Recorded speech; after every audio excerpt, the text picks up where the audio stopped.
What's up, guys? Welcome back to my channel. So we are continuing on with our 355 days of vlogging. Today is Monday, March 3rd, and it's just a quick story time for you guys. I was on the phone with a potential client earlier today, and because I do relationship coaching and then I also do career coaching and life coaching. So this potential client just wanted a resume review, right?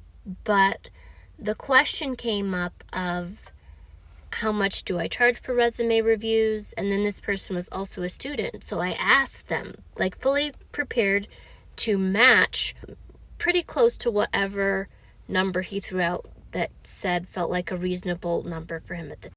So when he said that he didn't know if it might be possible for him to have his resume reviewed at this point in time, he might need to wait a couple of months. I said, well, how much do you want to pay for resume review? What are you looking to pay for it?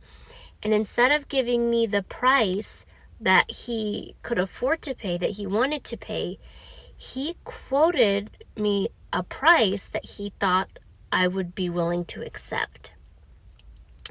So then I said, okay, I can do it for a little bit less than that.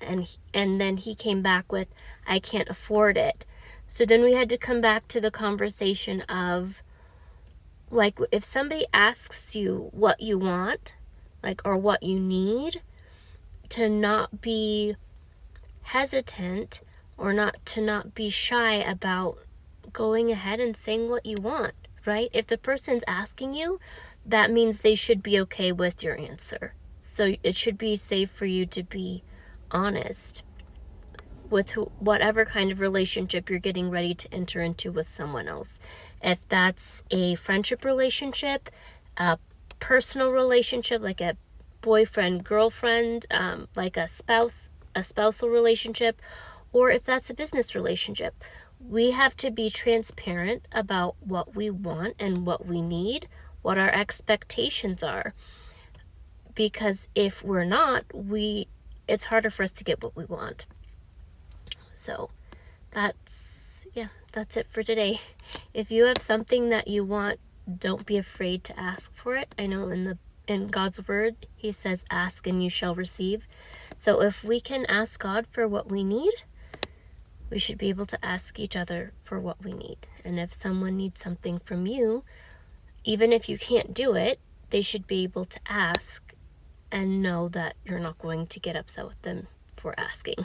I guess it depends on what the request is. It might change the dynamics of the relationship, but at the end of the day, you're more likely to get what you want if you're transparent about it than if you never let anyone know what you want or what you need. I love you guys. Thank you so much for watching.